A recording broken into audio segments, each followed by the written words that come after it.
Hello and welcome to Euroasia. I am Zuleika Zaman. Here are your top stories of Europe and Asia of this week. Lutfur Rahman, mayor of Tower Hamlets, has given up use of his Mercedes, which is branded today as his cynical election tactic. The mayor had made the use of the vehicle for 3 years at a cost of £72 per day to taxpayers. Because of the local elections in May, Mr. Rahman announced he will no longer be travelling in the car, saying the decision is in the interest of transparency.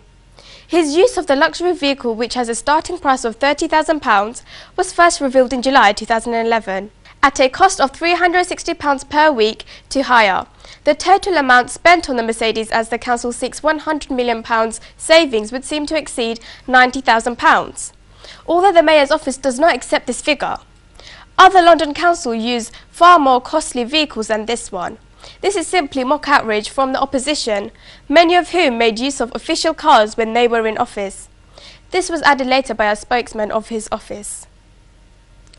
There was a grand opening function held in Bradford on 24th of January in local Bradford Rio Grande Hall by a new arrangement.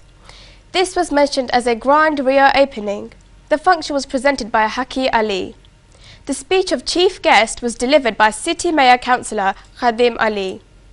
The speech of honourable guest was delivered by CEO of NTV, Sabrina Hussain. She said that NTV will be providing news for all European countries as well as Asian, such as Bangladesh, Pakistan, India, Sri Lanka, England, Italy, Spain, France. Whether it is sports, politics or achievement, we want our viewers to be aware of the current affairs that are going on, not only in our community but also worldwide. NTV is no longer a Bengali community TV channel, but belongs to everyone from different backgrounds and cultures. The head of business development of NTV, Joy Dipray, and marketing and sales representative of NTV, Minhas Khan, Bradford representative of NTV, Lutfur Rahman Chowdhury, and Rio Grande director Usam Ali was also present in this function. Arrests of 19 people were made on Tuesday as they targeted a suspected immigration scam, which is where people are brought from India to Britain as religious ministers and then disappear. The Home Office or Interior Minister said the raids were part of an ongoing criminal investigation into the Khalsa Missionary Society, a Sikh religious and cultural centre based in Manchester, northwest England. Officers visited and searched 15 addresses across England in Southall and Hounslow in West London, Slough, Birmingham, Southampton, Luton and Leicester.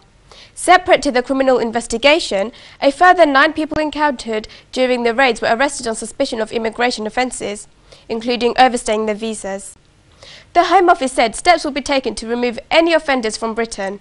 Several people were apprehended in September in a first wave of arrests. The Environment Agency has warned high tides and gale force winds could bring more flooding to parts of southwest England and the Midlands. It has 5 severe flood warnings, meaning a danger to life, 3 on the Severn estuary near Gloucester and 2 on the North Cornwall coast. Lesser warnings affect many parts of Britain, including Western Wales and the flood-hit Somerset levels. A meeting was chaired by Environment Secretary Owen Paterson, who urged residents to listen to all advice being issued. Environment Agency staff are working day and night alongside the emergency services and other band of heavy rain swept across the southwest, West Wales and southern England on Friday evening, bringing up to 30 mm to already saturated ground. BBC weather presenter Thomas Scrafanoke said the bad weather would peak in the afternoon, with gales bringing showers along the west of the country from the tip of Cornwall through the Bristol Channel and into northwest England. He said the gales would migrate eastwards, affecting the Midlands and parts of northern England. The country is expecting better weather on Sunday. The granddaughter of Bangladesh's founding father, Bangabandhu Sheikh Mujibur Rahman, is running Britain's general election next year as a Labour Party candidate from Hampstead and Kilburn. Tulip's mother, Sheikh Rehana, Tulip's husband, Christian Percy, along with her in-laws, attended a dinner for the fundraiser, which also had hundreds of guests attending. Writer Abdul Ghaffar Chowdhury was also present. former Olympics Minister Dame Tessa Jawul, Shadow Lord Chancellor and Secretary for Justice Siddiq Khan MP, Shadow Education Minister Rishanara Ali MP, former Treasury Minister Stephen Timms MP and Diane Abbott MP were among the guests who addressed the event. The senior Labour politicians praised Tulip for her hard work and commitment to the party.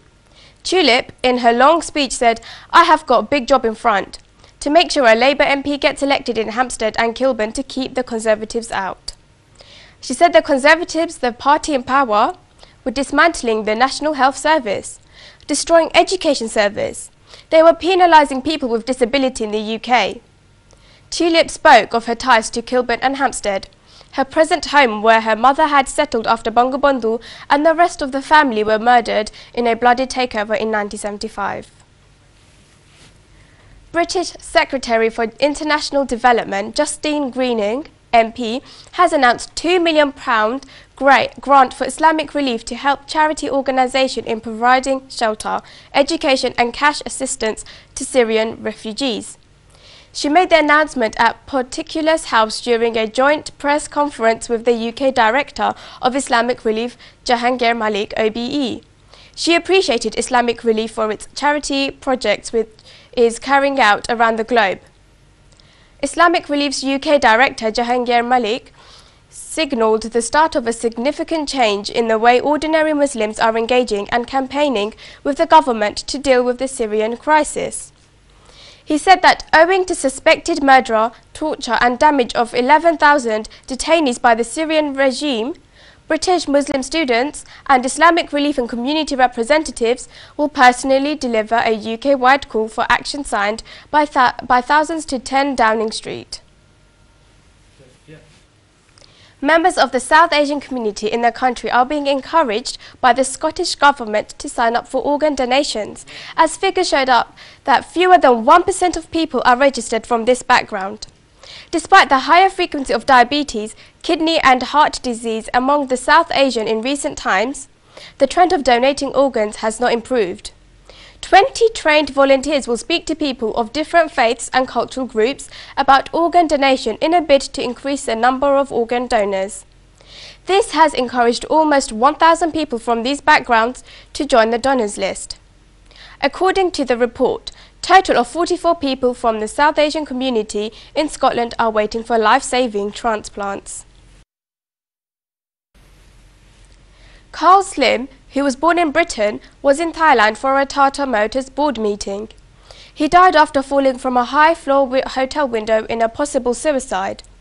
Police believe it would be impossible to accidentally fall. From the window, officers said Mr. Slim rowed with his wife, Sally, the night before he died. They found a 3-page letter from Miss Slim to her husband in his room. Slim, who was 51, was hired to revive flagging sales at the Indian car giant. Tata Motors stock fell by more than 6% on Monday following his death. Company statement described him as a valued colleague and strong leader.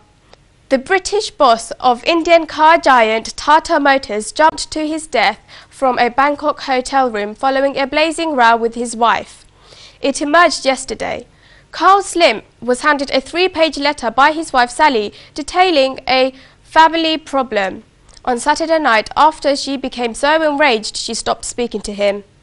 In the early hours of Sunday, the managing director clambered out of the tiny window of his room on the 22nd floor of the luxury Shangri-La Hotel and jumped, landing on the staff accommodation block. The 13th annual Canary Wharf Sports Awards was organised by the Canary Wharf Group and has for over 20 years.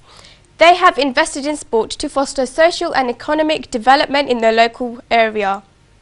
The awards encourage sporting excellence and participation in East London, and the event was attended by over 300 people. Local sportspeople and administrators, as well as a range of local dignitaries, including co-chairman of West Ham Football Club David Gold, former England cricketer Devon Malcolm, and Sabrina Hussain, CEO NTV Europe and Director of NTV Mustafa Sarwar, at a glittering ceremony at the East Winter Garden, Canary Wharf last night. 14-year-old Taisha Mattis was named Canary Wharf Sports Personality of the Year. Mattis excelled in 2013, starting the year competing for Great Britain at the Australian Youth Olympic Festival in Sydney, where the team came second to China. Individually, Taisha won the all-around and vault competition and also got bronze medals for bars and floor. The function has presented by Zakir Khan, Head of Community Affairs of Canary Wharf Group. Winners on the evening included Sports Personality of the Year, Taisha Mattis Gymnastics. Beside this, Junior Team of the Year, Senior Team of the Year, Group Achievement Award and many other categories of prizes has been given in this function. Well, I'm Devin Malcolm. I'm here this evening for the Canary Wharf Sports Award. Obviously, Canary Wharf Group, magnificent efforts by cohesion, getting the whole community together to supply or to award these fantastic sports people in the community from right across cricket, football, athletics, all the various sports and participations. We're celebrating the achievements of young people in East London for their sporting achievements. And Canary Wharf Group have invited all these sporting groups to come together, and we're awarding them for their achievement over the last year. So it's about celebration, it's about coming together, and most importantly, it's about acknowledging the hard work of young people, coaches and volunteers. Well, I think it's stunning. I think that the organisation has been very professional. I think that it's inspirational. Those are the top stories of this week. Thank you for watching. Please join me again next week. Stay safe and Allah Hafiz.